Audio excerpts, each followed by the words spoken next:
Salam jumpa kembali dengan Kirana Kelana, terang ilahi bagi insan pengembara.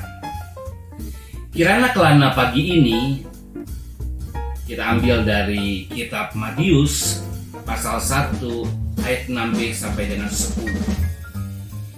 Daud memperanakan Salomo dari istri Uria, Salomo memperanakan Rehabeam, Rehabeam memperanakan Abia, Abia memperanakan Asa, Asa memperanakan Yosafat, Yosafat memperanakan Yoram, Yoram memperanakan Usia, Usia memperanakan Yotam, Yotam memperanakan Ahas, Ahas memperanakan Hizkia, Hizkia memperanakan Manasye, Manasye memperanakan Amon, Amon memperanakan Yosia, Yosia memperanakan Yehonya dan saudara-saudaranya pada waktu pembuangan ke Babel. Di sini kita membaca silsilah raja-raja dari Daud sampai kepada pembuangan ke Babel, dari Raja Daud sampai dengan Raja Yosia.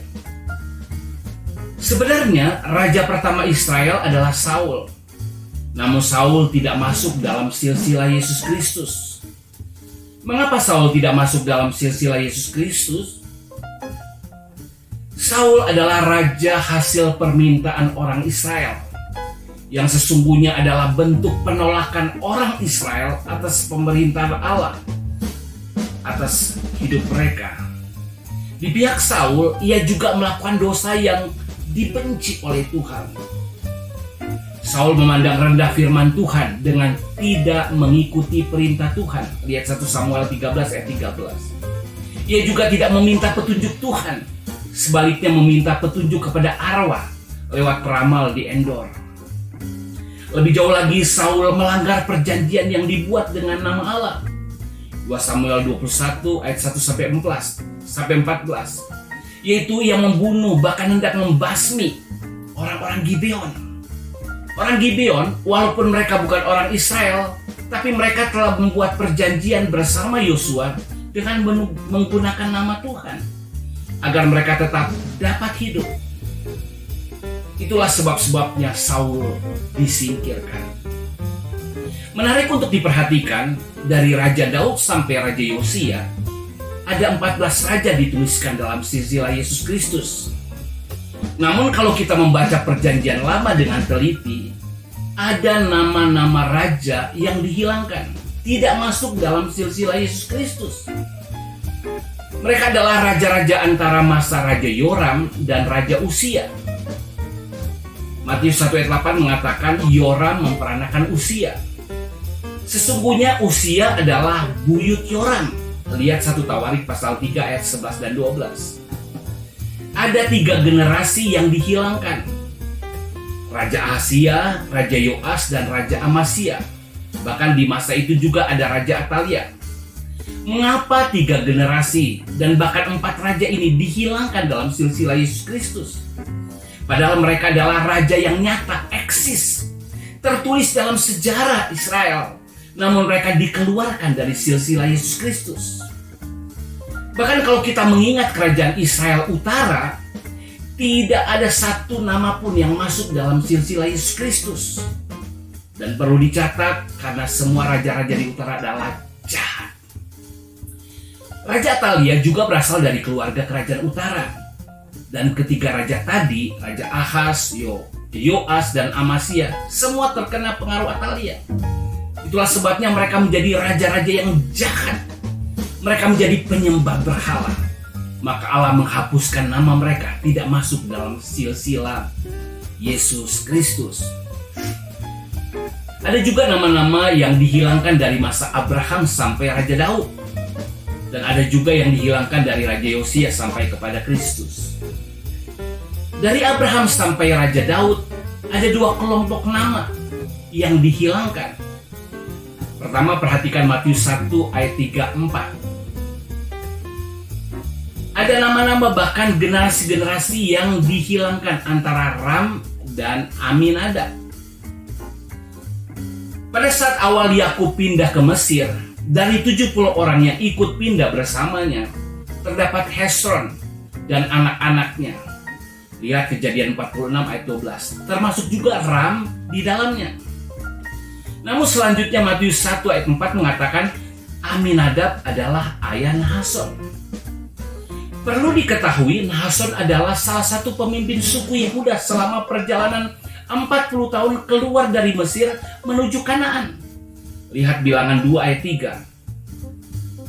Sementara orang Israel berada di Mesir 430 tahun. Lihat Keluaran 12 ayat 41. Jadi ada nama-nama atau generasi-generasi di masa periode 430 tahun di Mesir yang dihilangkan, tidak masuk dalam silsilah Yesus Kristus. Kelompok yang kedua, perhatikan Matius 1 ayat 5. Salmon memperanakan Boas dari Rahab. Boas memperanakan Obed dari Rut. Obed memperanakan Isai. Ada kelompok nama atau generasi yang dihapuskan antara Salmon dan Boas. Salmon menikahi pelacur Rahab, dan Rahab hidup saat penaklukan Kanaan. Namun Boas yang menikah dengan Rut, yang melahirkan Obed kakek Raja Daud, mereka hidup di akhir masa hakim-hakim. Ada 300 tahun masa hakim-hakim. Lihat Hakim-hakim 11 ayat 26. Apa yang dikatakan firman Tuhan selama masa hakim-hakim ini? Hakim-hakim 21 ayat 25 berkata, pada zaman itu tidak ada raja di antara orang Israel. Setiap orang berbuat apa yang benar menurut pandangannya sendiri. Ini adalah masa pemberontakan, masa gelap. Orang berbuat benar menurut pandangannya sendiri, berlawanan dengan Allah. Demikian juga dengan masa orang Israel di Mesir. Walaupun masa ini tertulis dalam sejarah, nyata, eksis, seperti juga masa hakim-hakim, namun ini masa gelap bagi orang Israel. Maka masa ini dihapuskan Tuhan, dan tidak ada nama atau generasi yang masuk dalam silsilah Yesus Kristus. Mengapa? Ingat lagi, pilihan atas Israel dan panggilan kepada Abraham. Tetapi Roma 9 ayat 6-9 berkata, sebab tidak semua orang yang berasal dari Israel adalah orang Israel. Di dalamnya dikatakan, tidak semua yang terhitung keturunan Abraham adalah anak Abraham. Artinya bukan anak-anak menurut daging, adalah anak-anak Allah, tetapi anak-anak perjanjian yang disebut keturunan yang benar. Jadi, ini bukan soal keturunan darah, tetapi soal warisan iman.